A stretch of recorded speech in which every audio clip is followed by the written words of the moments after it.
নমস্কার, আমি দেবজ্যোতি। আমার আজকের প্রতিবেদন আপনাদের সকলকে স্বাগত জানাই। পর্বের শুরুতেই আপনারা একটা টুইট দেখলেন।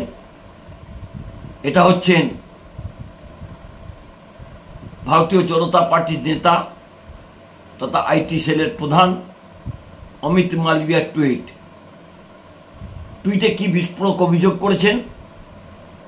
দিল্লি পুলিশ যে ঘটনা ঘটিয়েছে, যেভাবে মারধর করেছে, তার পাশে দাঁড়িয়েছেন এই অমিত মালভিয়া। তার সঙ্গে তিনি তীব্র ভাষায় আক্রমণ করেছেন, বলেছেন বাংলা ভাষা নামে নাকি কোনো ভাষাই নেই, এটা নাকি বিদেশি ভাষা। তার টুইটটা পড়ে নিশ্চয়ই আপনারা বুঝতে পেরেছেন। এতদিন পর্যন্ত বাংলার বিজেপি নেতারা বাংলা ভাষার বিরোধিতা করতেন, তৃণমূল কংগ্রেস তাদের বাংলা বিরোধী বলতো। আজকে অমিত মালভিয়ার এই বক্তব্যের পর 26-এর বিধানসভা নির্বাচনে যারা বাংলাভাষী মানুষ আছে তাদের কাছে কোন লজ্জায় ভোট চাইতে আসবেন বিজেপির নেতারা? কি জবাব দেবেন শুভেন্দু অধিকারী? আজকে যেভাবে অমিত মালভিয়া মন্তব্য করলেন, তাতে নিজেদের পায়ে যে কুড়ুল মারলেন তা বলার অপেক্ষা রাখে না। আপনার অমিত মালভিয়ার টুইটটাকে ভালো করে ফলো করুন। গত কয়েকদিন আগে মালদার চাঁচলের যে মহিলাকে পুলিশে আক্রমণ করা হয়েছিল, তার সঙ্গে 25,000 টাকা তোলাবাজি নেওয়া হয়েছিল, যেভাবে বাংলা বলার অপরাধে তাদের বাংলাদেশে সাজানো হয়েছিল, তাদের এ রাজ্যে ফিরিয়ে এনেছেন তৃণমূল কংগ্রেসের রাজ্যসভার সাংসদ সমীরুল ইসলাম। তাতে বুক পেটেছে এই ভারতীয় জনতা পার্টির নেতাদের। তারা বাংলা বিরোধী তাদের কেন বলা হয়? আজকে যেভাবে অমিত মালভিয়া টুইট করলেন যে বাংলা ভাষা নামে কোনো ভাষা নাকি সংবিধানে নেই, উনি সংবিধানও পড়েননি। উনি শুধু কুচক্র এবং কুকাজ করার জন্যই আইটি সেলের প্রধান হয়েছেন, বড় পদ পেয়েছেন। ওএনজিসির কী সব দায়িত্ব তিনি পেয়েছেন, কারণ প্রধানমন্ত্রীর পায়ে তেল মারতে এর চেয়ে বড় জুরিদার আর কেউ নেই।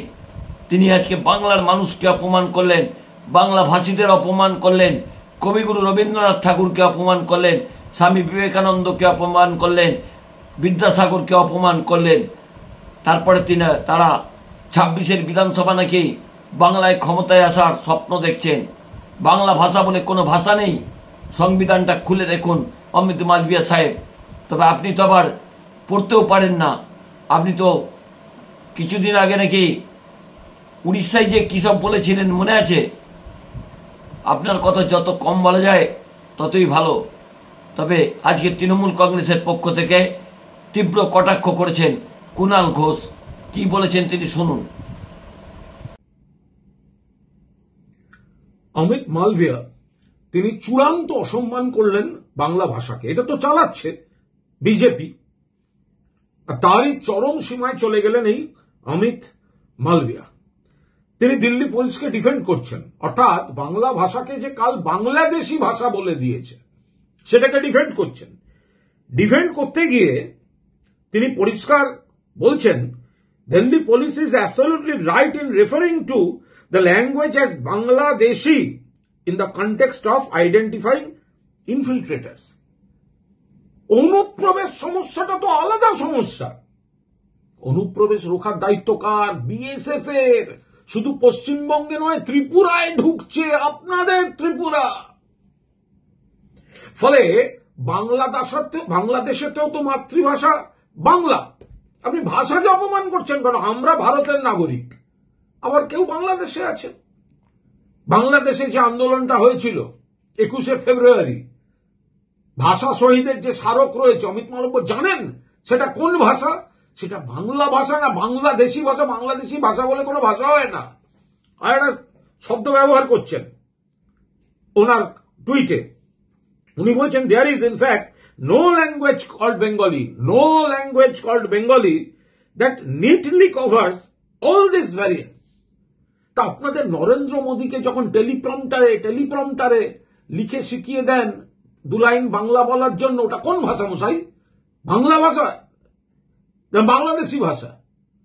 তো বাংলা ভাষা, বাংলাদেশি ভাষা বলে কোনো ভাষা হয় না।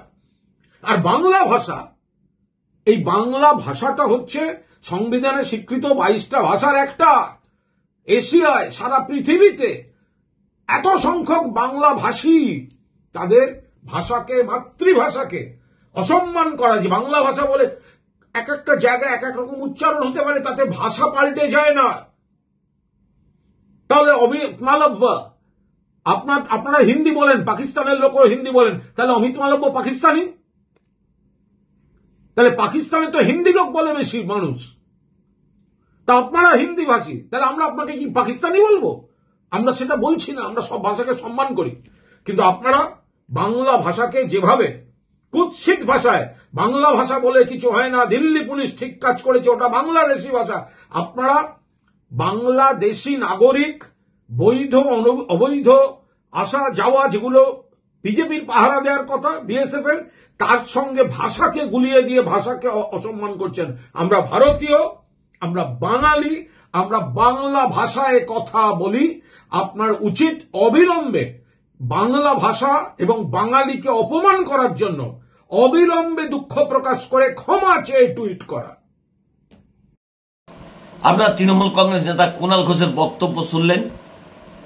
বাংলা বিরোধী এই বিজেপি বারবার তৃণমূল কংগ্রেস অভিযোগ করত, কিন্তু আজকে যে অমিত মালভিয়ার টুইট, যেখানে তিনি বলছেন অষ্টম তফসিলের তো কোনো তোয়াক্কা না করেই, ভারতীয় সংবিধানের কোনো তোয়াক্কা না করেই বলছেন বাংলা বলে কোনো ভাষা নেই, বাংলা হচ্ছে বিদেশিদের ভাষা। কারণ এখন দিনে রাতে ভাষাতঙ্কে ভুগছেন ভারতীয় জনতা পার্টির নেতারা। যেভাবে গত কয়েকদিন ধরে বাংলাতঙ্কে ভুগছিলেন, এখন ভাষা আতঙ্কে ভুগছেন বিজেপির নেতারা। শুভেন্দু অধিকারীর তো মুখ বন্ধ হয়ে গেছে এই বাংলা ভাষা নিয়ে। শ্রমিক ভট্টাচার্যের মতো একজন পণ্ডিত রাজনৈতিক ব্যক্তিত্ব, তিনি কেন কোনো মন্তব্য করছেন না? অমিত মালভিয়ার মন্তব্যের কেন তিনি বিরোধিতা করছেন না? তাহলে কি তিনিও এই একই মন্তব্যকে সমর্থন করেন যে বাংলা কোনো ভাষা নয়, বাংলা হচ্ছে বিদেশিদের ভাষা? তবে বাংলার মানুষ কিন্তু অমিত মালভিয়ার এই টুইটের পরে অত্যন্ত ক্রুদ্ধ হয়েছে। বাংলার মানুষ কিন্তু 26-এ বাংলা ভাষাকে অপমান করার সুদে আসলে প্রতিশোধ তুলে নেবে। নমস্কার, আমি দেবজ্যোতি। আমার এই পর্বটি ভালো লাগলে চ্যানেলটি সাবস্ক্রাইব করে বেল আইকনটি ক্লিক করে আমার পাশে থাকবেন। শুভরাত্রি।